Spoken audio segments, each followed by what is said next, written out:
ನಟ ಯಶ್ ತಾಯಿ ಮೇಲೆ ಅಕ್ರಮ ಕಾಂಪೌಂಡ್ ನಿರ್ಮಾಣದ ಆರೋಪ.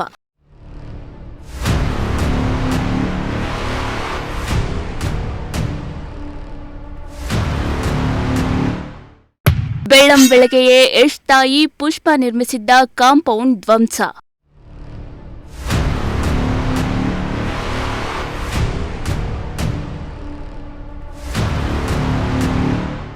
ಎಸ್, ನಟ ರಾಕಿಂಗ್ ಸ್ಟಾರ್ ಯಶ್ ತಾಯಿ ಪುಷ್ಪ ಅವರ ಮೇಲೆ ಭೂ ಒತ್ತುವರಿ ಮಾಡಿಕೊಂಡು ಅಕ್ರಮ ಕಾಂಪೌಂಡ್ ನಿರ್ಮಿಸಿರುವ ಆರೋಪ ಕೇಳಿಬಂದಿದ್ದು, ಇಂದು ಬೆಳ್ಳಂಬೆಳಗ್ಗೆಯೇ ಜೆಸಿಬಿ ಮೂಲಕ ಕಾಂಪೌಂಡ್ ಅನ್ನು ತೆರವುಗೊಳಿಸಿರುವ ಘಟನೆ ಹಾಸನ ನಗರದ ವಿದ್ಯಾನಗರದಲ್ಲಿರುವ ನಿವಾಸದ ಬಳಿ ನಡೆದಿದೆ.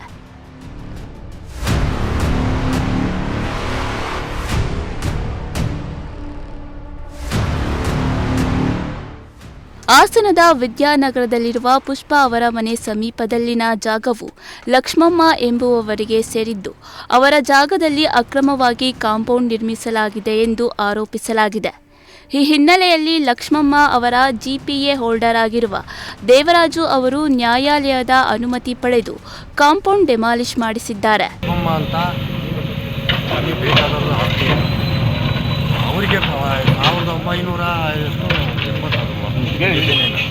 ಅವ್ರಿಗೆ ಮಾರಾಟ ಮಾಡಿದ್ರು.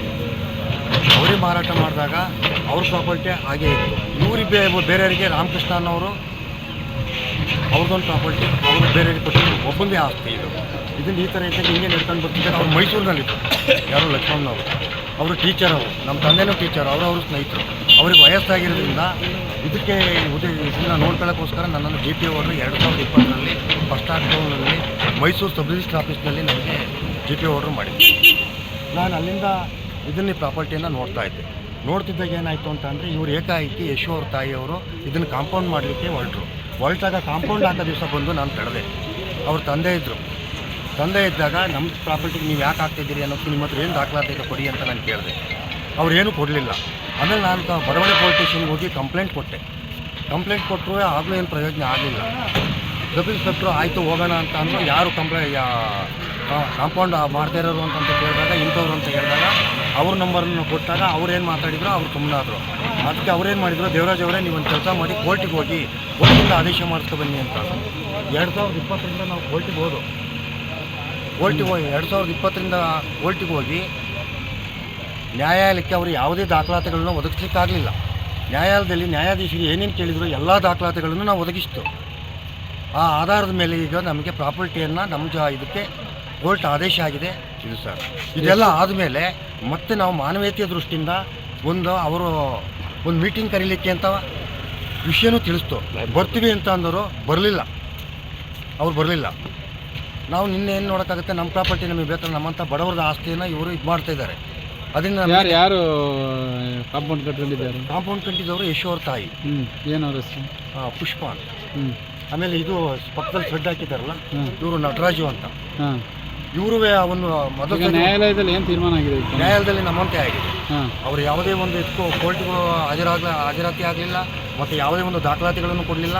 ಆದ್ದರಿಂದ ಎಲ್ಲ ದಾಖಲಾತಿಗಳು ನಮ್ಮ ಪರವಾಗಿದ್ದರಿಂದ ನಮ್ಮಂತೆ ಎಲ್ಲ ಒಂದು ನೋಟಿಸ್ ಕಳಿಸಿದ್ರು. ನೀವು ಯಾರಿಗೆ ನೋಟಿಸ್ ಎಲ್ಲ ಹೋಗಿದೆ. ನೋಟಿಸ್ ನಾವು ಕಳಿಸಿದ್ದೀವಿ. ತಗೊಂಡಿದ್ದಾರೋ ಬಿಟ್ಟಿದ್ದಾರೋ ಅದು ನನಗೆ ಗೊತ್ತಿಲ್ಲ. ಒಟ್ಟಾರೆ ಕೋರ್ಟಿಗೆ ನಾನು ಎಷ್ಟೋ ಸರಿ ಆರ್ಗ್ಯುಮೆಂಟಿಗೆ ಹೋಗಿದ್ದೀನಿ, ಹಿರಂಗಿಗೆ ಹೋಗಿದ್ದೀನಿ. ಅವ್ರು ಯಾವತ್ತೂ ಒಂದು ದಿವಸ ಬಂದಿಲ್ಲ ಅವರು ಕೋರ್ಟಿಗೆ. ಬಾಗಿಲಿಗೆ ನೋಟಿಸ್ ಇಡ್ತಿದೆ ಅಂದರೆ ಬಾಗಿಲಿಗೂ ಮತ್ತು ಅದಾದಮೇಲೆ ಕೋರ್ಟ್ ಆದೇಶ ನೋಟಿಸನ್ನು ಕಾಂಪೌಂಡು ಸೆಟ್ಟಿಗೆಲ್ಲ ನಾವು ಅವಾಗಲೇ ಅಂಟಿಸಿದ್ದೀವಿ. ಪಬ್ಲಿಕ್ಕಲ್ಲೇ ಅಂಟಿಸಿರೋದು. ನಾವೇನು ರಾತ್ರಿ ಹೊತ್ತು ಅಂಟಿಸಿಲ್ಲ, ಹಗಲೊತ್ತೇ ಬಂದು ಅಂಟಿಸಿದ್ವಿ. ಈ ವಿಚಾರ ಲಕ್ಷ್ಮಮ್ಮ ಮೂಲ ಓನರು. ಇದು ಪುಷ್ಪ ಅವರು ಇದು ಮಾಡ್ತಿದ್ದಾರೆ. ಸುಮಾರು 1500 ಚದರ ಅಡಿ ಜಾಗದಲ್ಲಿ ಅಕ್ರಮವಾಗಿ ಕಾಂಪೌಂಡ್ ಹಾಕಲಾಗಿದೆ ಎಂದು ದೇವರಾಜು ಆರೋಪಿಸಿದ್ದು, ನ್ಯಾಯಾಲಯದ ಆದೇಶದಂತೆ ಅಕ್ರಮವಾಗಿ ನಿರ್ಮಿಸಿದ್ದ ಕಾಂಪೌಂಡ್ ಅನ್ನು ತೆರವುಗೊಳಿಸಲಾಗಿದೆ ಎನ್ನಲಾಗ್ತಿದೆ.